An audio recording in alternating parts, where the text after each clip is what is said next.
She had only a handful of coins, but what she received was worth far more than money. Like and subscribe to Inspiration Stories Box.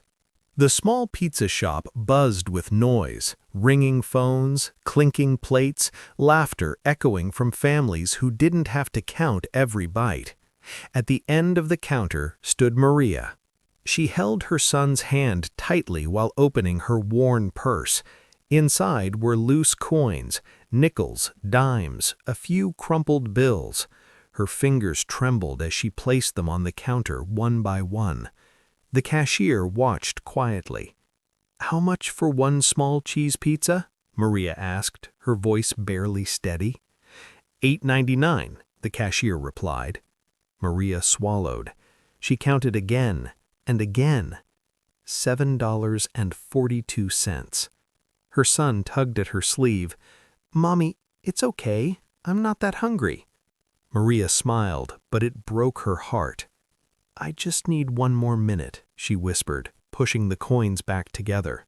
Behind them, a man in a dark coat sat quietly at a corner table. His watch alone cost more than the shop itself, but his eyes weren't on his phone. They were on Maria. He watched her hesitation, the way she shielded her son from embarrassment, the way she apologized, not to the cashier, but to her child.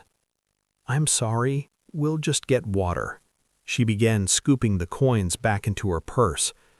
"That won't be necessary." The voice was calm, deep. Maria turned.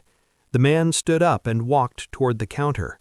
"I'd like to pay for their pizza," the man said. Maria's face flushed instantly.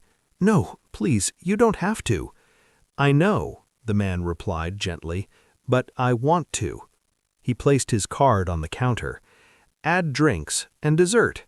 The cashier nodded quickly. Maria's eyes filled with tears. "Thank you. I can pay you back someday."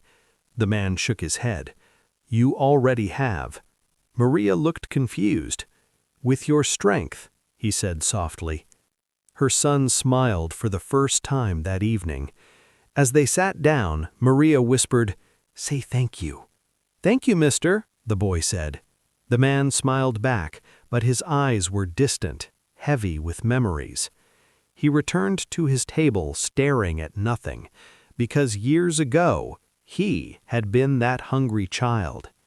The man's name was Daniel Royce, billionaire, investor, media favorite. But none of that mattered as he watched Maria tear her pizza into smaller pieces, saving half for later. When she wasn't looking, Daniel asked the cashier quietly, "How often does she come here?" The cashier replied, "Once a week, always counts coins." Daniel nodded.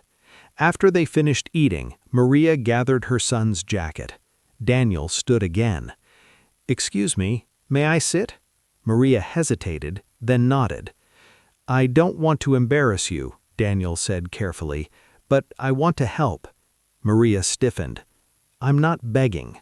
"I know," Daniel replied, gently. "Neither was my mother." Maria froze. Daniel took a breath. "She used to count coins, too, for soup, for bread. She pretended not to be hungry so I could eat." Maria's tears fell freely now. "She died believing she failed me," Daniel said quietly. "But she didn't. She made me." He reached into his coat and slid a card across the table. "I run a foundation. We help families, quietly. No cameras, no pity." Maria stared at the card like it might vanish. "I don't want charity," Maria whispered. Daniel smiled softly.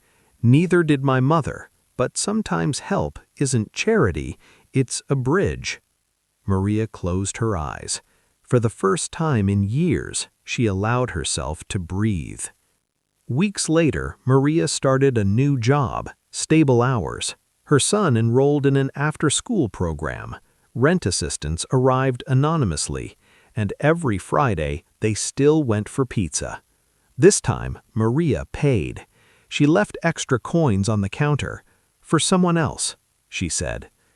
Across the street, Daniel watched from his car, smiling. Because sometimes the richest gift isn't money, it's dignity.